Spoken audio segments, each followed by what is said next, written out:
another episode of Tribe Talks with Dr. Ayan Merchant, and we're just going to continue the conversation on sleep. We've had an amazing conversation till now about sleep. So those who have not watched it yet, please do go watch our other episodes on sleep. It's very interesting and exciting. She says you need more sleep, so I think you'd be more excited now. Yeah, so this episode, I think we're talking a little bit more about, athletes who travel. Athletes, of course, are going to be traveling quite a bit. Yes. So for athletes who travel and who compete consistently, what do you think is the biggest step in terms of challenges that you see? So the biggest challenge obviously is the jet lag and the travel, especially if they're going abroad. Jet lag is a big one, but travel itself is also in itself a stressful experience. Absolutely. When you're looking at athletes, they have to go, especially if they're traveling with equipment, they have to go to the airport a couple of hours before, get all the equipment checked, make sure that it's not dangerous items or whatever, and then they have to get into the check-in, and that whole process that itself, that's where the sort of stress starts in terms of travel.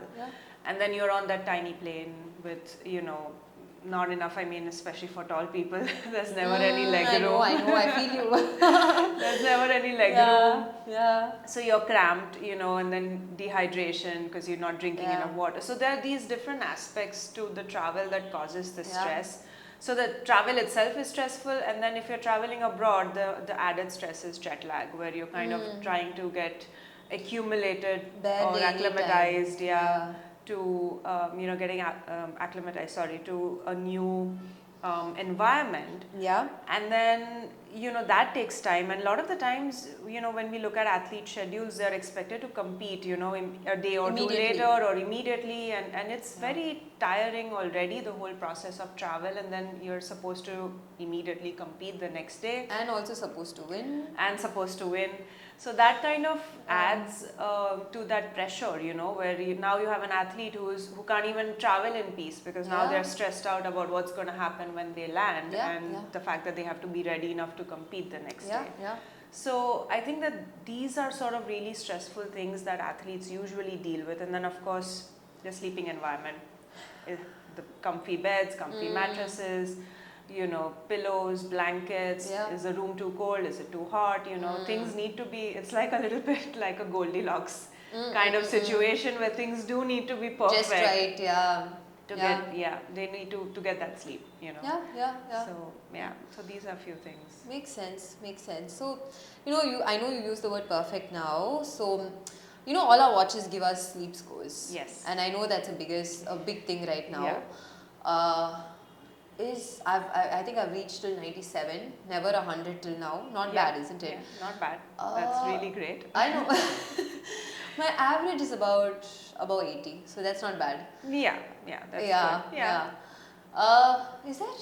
Is there really a perfect score in terms of sleep? Like score, of course, because it's watch, but is there a perfect sleep? Is there something like that?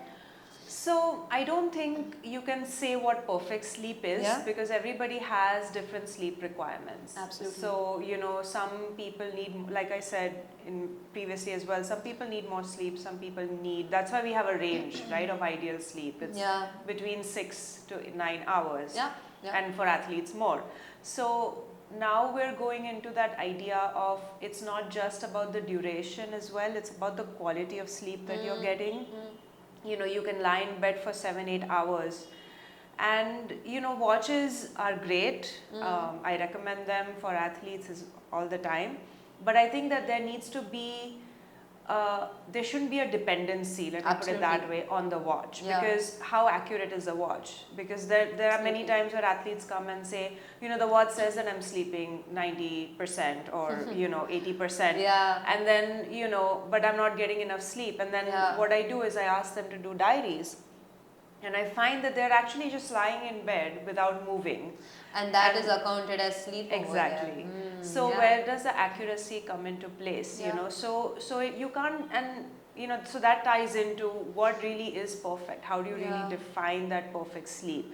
I think that if you've gotten the number of hours of sleep that you need with the quality of sleep that you're getting, then that's perfect for you. You know, are you waking up? So it's that readiness parameter. Are you waking up feeling refreshed and ready to start your day? Is your mood good? Then you know that you're sort of getting the rest that you need. So that is how I would define it as. Perfect. Do you think this would change in terms of training phases, periodization phases in terms of an athlete's life? So when they compete, do they need more sleep, less sleep? How does it work? So I would say it depends on the training load that the athlete has. So if the training load is very high, then sleep is going to be slightly fragmented. So again, this is like that whole Goldilocks syndrome. If it's too little, they're not going to be tired enough to go to sleep. If it's too much, then they're not going to sleep because now their body is completely warmed up. So there needs to be certain balance that needs to be brought in. And with that balance, so for example, if there's an athlete going in for a competition, the last week the training load is going to be fairly high, right? So then I would say, okay, combat that with maybe an extended cool down session so that the athlete kind of calms down. Right? So that brings the intensity down so that they're able to sleep a lot better. Absolutely. So you need to find, you need to tweak that process. You need to see what works for you. And what works for the athlete, you know. Because some athletes do require heavy training loads, and some athletes, and it also depends on the sport as well. So, I mean, there's no point in a shooter having an extremely high SNC, like a workout session, that's... doesn't make a difference. That's going to be very amplified. Whereas somebody who's playing, say, endurance sports or, contact sports, they're going to want that heavy training session before a competition. So it varies a lot depending on the athlete, the sport that they play, and how much sleep they're currently getting. I'm guessing their ages too? Ages too, So a lot of the sleep disturbance that we find sometimes comes from adolescence. Puberty essentially increases that melatonin production. It delays it, and so so there is a mismatch between the circadian cycle and then the requirement because the production is delayed. So that causes delayed sleep sometimes, and then that is a whole other ball game because now you're working with an athlete who has delayed sleep, who doesn't feel like sleeping till late in the night but has to get up early in the morning. So how do you kind of regulate that, And that's why I always say that make these habits the younger they are, and the easier it is to train them in terms of their sleep, especially if they're playing sport.